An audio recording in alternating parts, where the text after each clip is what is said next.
The movie kicks off in Paris, where our assassin, who clearly doesn't believe in the phrase early bird gets the worm, is staring out of a window, nearly nodding off until his timer buzzes. He finally snaps awake, because even killers need a snooze button, still staring out of the window, now with gloves on, because, of course, no fingerprints. This mysterious assassin is only known as the killer. Earphones in, he spends his time people watching, probably wondering why they're so much better at living normal lives than us. Deciding it's time to pretend he has a gym membership, he does some yoga and push-ups before heading out of his. Wearing his best, don't notice me disguised sunglasses and a hat. He scans a bike with his phone like a modern-day assassin, grabs some snacks at a cafe, because even killers need a croissant, and makes a phone call. The guy on the other end mentions an arrival, and the killer replies he's been waiting for 5 days. Like someone tracking a package that still hasn't been delivered. After declaring he'll wait just 2 more days. As if he's got a busy schedule, he heads back to his hideout. A narrator chimes in, letting us know the killer refuses to book any more Airbnb rentals due to hidden cameras. Apparently, not even assassins are safe from creepy landlords. As night falls, the killer sets up his sniper rifle like he's prepping for a camping trip, only deadly. At one point, a mailman shows up, nearly walking into it. But neither one seems up for small talk. When dawn breaks, the killer reflects on the true enemy, boredom. Forget enemies or targets. Nothing is worse than waiting for hours. He cleans the sink to pass time, because even killers like a tidy workspace, before settling into his makeshift bed for a quick snooze. Deciding that power naps are the way to go, the killer sets an alarm to wake up and check for his target's arrival. You know, like a super intense version of waiting for pizza delivered. During one of these checks, he spots the curtains opening at the target's place, and a maid starts prepping the house like it's the season finale of Assassin's Cribs. The killer grabs his sniper, ready for action, and notices more people entering. The maid welcomes guests, and he spies a woman being escorted to a room. He puts on his hoodie, muttering to himself like a motivational speaker. His watch buzzes, showing his heart rate is spiking. Pro tip, even killers get nervous before the big moment. Looking through his scope, he sees his target with a woman who's probably the target's wife. In a moment of existential crisis,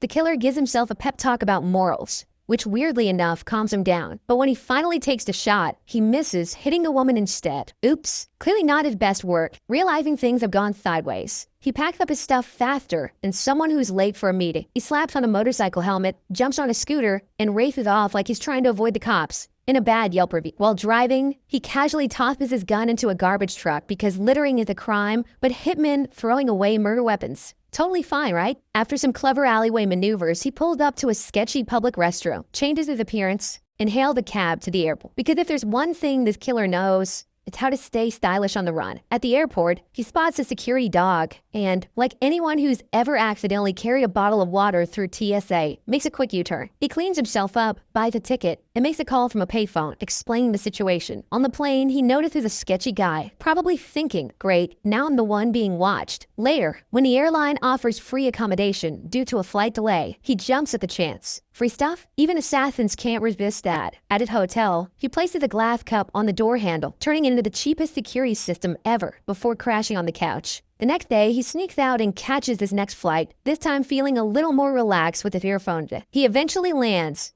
drives through some picturesque landscapes, a quick Instagram moment, maybe, and reaches a gated property. When he spots boot prints, he knows things are about to get interesting. Out comes the pistol, and over the gate he goes, sprinting toward the mansion like it's the Olympics of crime. The killer stumbles into a bloody scene and makes a frantic call before rushing to a hospital with power issues. There, he finds Magdala badly injured. Marcus, a friend of the killer, informs him that Magdala is his sister and she was attacked by a man and a woman, likely targeting the killer, but finding his wife instead. Despite her injuries, Magdala reassures the killer that she didn't reveal any secrets. After visiting her, the killer uncovers the hidden underground safe, and the next day, while driving around, spots a car involved in the attack on his home. Determined, he tracks down an emergency driver connected to the case, hacking into a database to gather information. He sends a package to someone named Dolores and then confronts the driver, demanding answers. The driver reveals details about the attackers, calling them freaks and explaining how he was forced to drive them to a mansion. Unmoved by the driver's story, the killer eliminates him, focused solely on his mission for revenge. The killer, now with a fake passport, travels to New Orleans. He stops at a storage facility to prepare,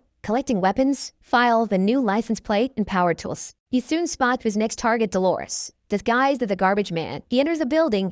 When Dolores sees him, she's terrified. The killer confronts both her and Hodges. holding them at gunpoint. Hodges immediately recognizes the killer and urges Dolores to cooperate. After locking Dolores in the bathroom, Hodges confesses, admitting he orchestrated everything after the killer missed his original target. Hodges may think he's out of tricks, but he's definitely wrong about that. The killer grabs a nail gun and shoots him right in the chest, guessing he's got about 6 minutes to live. Turned out, Hodges dies instantly, proving that even killers can make bad estimates sometimes. The killer then turns his attention to Dolores, who knows the names he's been looking. She agrees to spill the beans, but only if he promises not to make a mess. In a rare battle between his conscience and cold-hearted nature, he decides to let her go. But when she sees Hodges' body, she passes out. Smooth, the killer casually tosses Hodges into a garbage can like he's just taking out the trash. Dolores later ends up in a car ride she didn't sign up for. Panicking, she tries to make a break for it, but instead, she helps the killer go through some files to track down the subcontractors responsible for the homicide. They uncover a name, Claiborne, the mastermind behind it all. After getting what he needs, the killer gets rid of Dolores, grumbling about how his line of work is basically one big cleanup job. He hits up a motel, grabs some food, and cleans his van because, you know, even assassins need a tidy getaway. With nothing else on his to-do list, he plans his next move, Florida. When he gets to the address he found, he sees a bunch of guys hanging around. As night rolls in, they start leaving, and the killer follows one of them back to his place. Faced with a barking dog at the fence, he tosses it some food like it's a treat, waiting for the right moment to slip in when the dog's not looking. A killer sneaks into a house to eliminate his target, who is in the shower. Before he can act, a man unexpectedly ambushes him, leading to a brutal fight. The killer uses household items as weapons,